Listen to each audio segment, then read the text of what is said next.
Horror Lies. Rob from George here with you. I'm your Wednesday night host here at BodyBags. It is week 352. It is theme week. It is War Horror Week. It's Memorial Day. So how appropriate is all of this? So definitely check out these vids as they drop each and every day. I'm really excited. There's some good flicks coming up throughout the week. For me, I've chosen to go the Richard Stanley route, take a good hard look at a film he did back in 1990. Of course, we're talking Hardware, right? The title track, The Order of Death by Public Image. This is one of those catchy tracks that once it gets into your mind, man, you ain't getting it out for a while. It's just the way it is.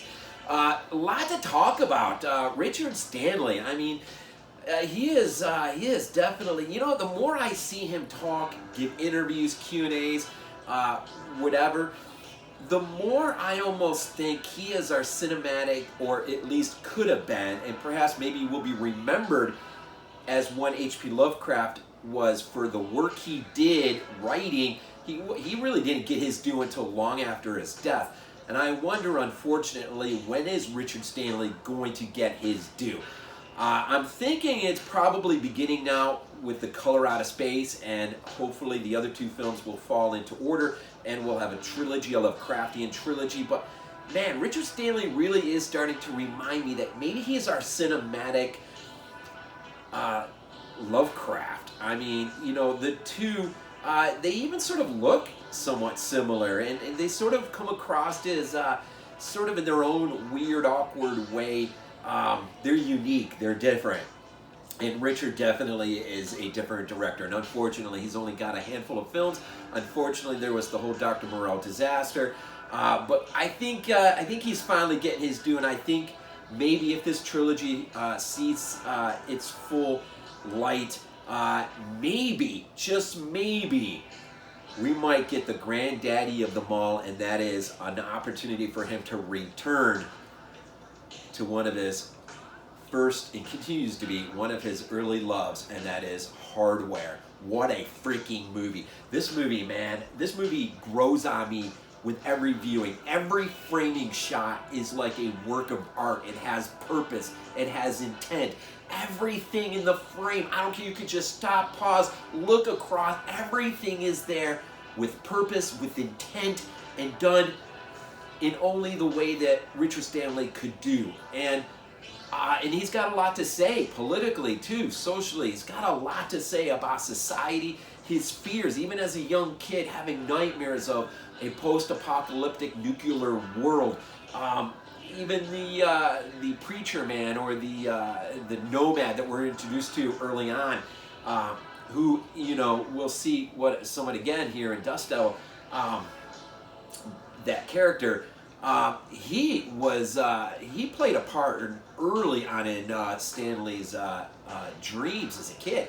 And so a lot of the stuff that comes out of him, it really truly does pour from deep within out, and usually those things are the most special. Hardware, basically again a post-apocalyptic world. Stanley's vision of what that world looks like in a, if I get this right, a right-wing fascist America who's continuing to be part of small-scale wars and conflicts. There's been some nuclear exchanges I'll take based on the continuing issues of dealing with high radiation levels.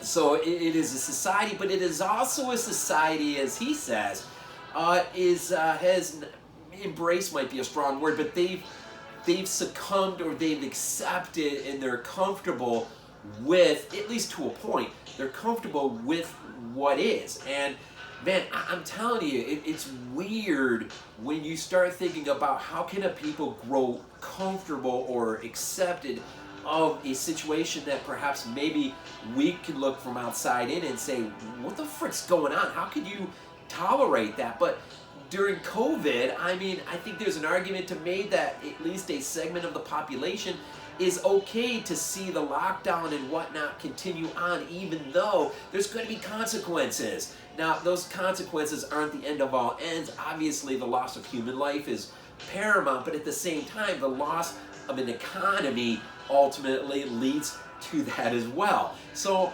I think Hardware is an extremely relevant film for today, especially during COVID. We make we make a lot of talk about infection films and 28 Days Later or whatever, films that you can Contagion, that you can sit there and watch during this time, and man, they have an extra sort of impact on you in light of what we're dealing with, even though I would say what we're dealing with really doesn't rise to the level of some of the films, most of the films that we intake.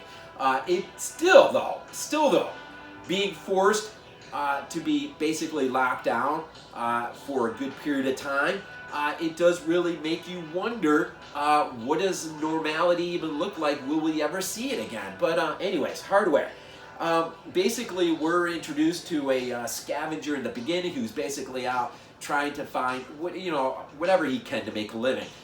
He uncovers, which may be the most beautifully shot piece of film in the entire film. When he uncovers the Mark 13, this is the droid that will wreak havoc. This droid is a byproduct of the military. It is a prototype, but it does have an intention built in to basically wipe out human life. There's there's talk within the film narratively about the government is coming up with these sterilization programs to basically limit the amount of babies that are being had, and so you've kind of got this underlining. There's images in here, albeit deleted, but there's references to the Holocaust. There's this notion that this government that is in charge really does not have the interests of these people at heart, and is in the midst, and this is what really makes this film really horrifying, is to think that these people now on a small scale will be, our heroes will be exposed to a type of prototype that will, as we learn at the beginning or at the end of the film, is going to go into mass production. Now it's going to put jobs in order and people are going to get work, but they're basically working to put together part of what may be, in fact, their end, which is really horrifying to think of. And this prototype, well, let's just basically, the story basically is the scavenger brings these parts in. We're introduced to Dylan McDermott's character, Moses. He's got a buddy, John, played by John Lynch, Shades. Dylan, or Moses' girlfriend that we'll get to meet. Her name is Jill, played by Stacey Travis. And Carl McCoy, lead singer of Fields of the Nephilim, I think it is, rock group. He'll play our scavenger Nomad at the beginning. But anyways, he comes in, he basically pawns off what he's found, this Mark 13 droid, onto Moses' character, who then in turn pawns it off to the guy that they're visiting there, who just happens to be out of scene for a moment, who actually pawns in this kind of stuff. And he'll sell out part of it to him, and then he'll take the rest of it, give it to his girlfriend, who we find out is in the craft of putting together metal scrap artistically. And we're never really given much into as far as what she's intending artistically or politically via what she creates. But what he does give her will begin to self-assimilate and then go on a freaking warpath, man, and just start freaking tearing things up. It is an interesting movie. It's a lot of hallucinogenic imagery in here. I think of just the color schemes. I know he relied really, really hard on Argento, as well as Fulci. It's funny when you start learning about the men that shoulders that he stands upon. Your respect for Stanley really starts to grow and fast. But for this particular film, surprisingly, he named Stage Fright, the Michele Soavi film, as his main inspiration. And of course, Simon Boswell does the score of that. Will also do the score for this, which is amazing. And even towards the trail end of this film, it'll be eerily reminiscent of Stage Fright, the score that is, which is interesting. The cinematographer, who I think does a beautiful job just shooting this film, especially in its more contained moments, creating moments of claustrophobia, whatnot. He'll go on to do Dust Devil, and really, he just does a lot of music videos related stuff. But it's shot beautifully. It looks beautiful. Now, when you really get in and start learning about Stanley's initial vision for this, one of the things that we find out was he initially had really wanted Paxton to play Moses and Jeffrey Combs to play Shades. Well, because this is kind of a part British effort, part American, you know, the compromises that ensue in between. And so he had to settle on Dylan McDermott, which he never really came around full circle. He never really appreciated having to deal with Dylan's character and certain aspects of his character and certain that will come with it.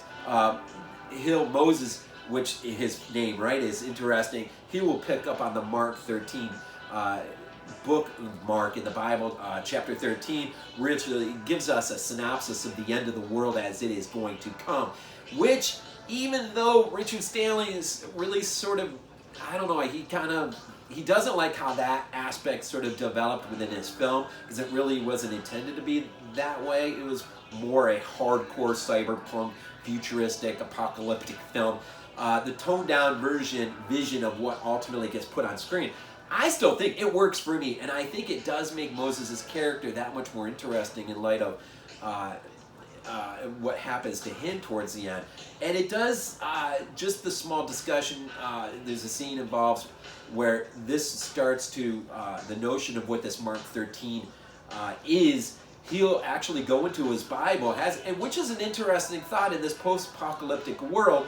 Here's a main character that actually does have a copy of the Bible and actually references it, and what it tells him is he starts to get this idea that this is a military piece of hardware that is designed for one purpose, and that is their own version of a Holocaust that is coming down the pike. So what you get here in this film is a small scale, small sort of picture view of a much greater, larger, horrific thing that is coming down the pike. And I find that that allows this movie, which works not really, I mean, so much on a low budget. I guess it does to a point. It's about $1.5 million, but it'll make back almost $6 million, which unfortunately Richard says is its own demise. Once it starts making back all this money, then everyone sort of rushes in, tries to claim rights, and one of the reasons why you haven't seen a sequel to this, which we so desperately need. But anyways, Lemmy for Motorhead plays a taxi driver, which is awesome in this. Iggy Pop plays a radio disc jockey, which is freaking awesome, Ingrid Bob. This is a freaking awesome movie. I've heard a lot of people who just don't get it, don't like Richard Stanley. This needs to be sought after. The interest in it needs to really grow. This is an absolutely beautiful, beautiful film that is almost autobiographical in the sense that a lot of this pours out of Richard Stanley in his own life growing up in South Africa. With that being said, as we come to the end of this, I thoroughly, again, enjoy this. So many reasons why to check this out, and you ought to. Again, this is week 352 at BodyBags. It is theme week again, War Horror Week, as I've said repeatedly. It's going to be a fun week just watching these vids drop each and every day. So with that, man, y'all just have a great week as it unfolds before us. And again, all my hopes and prayers go out to each and every single one in our own individual circumstances as they happen to be wherever we may be. They do go out to you. And man, with all that, as always, go freaking Bills. This is not a dream. Not a dream.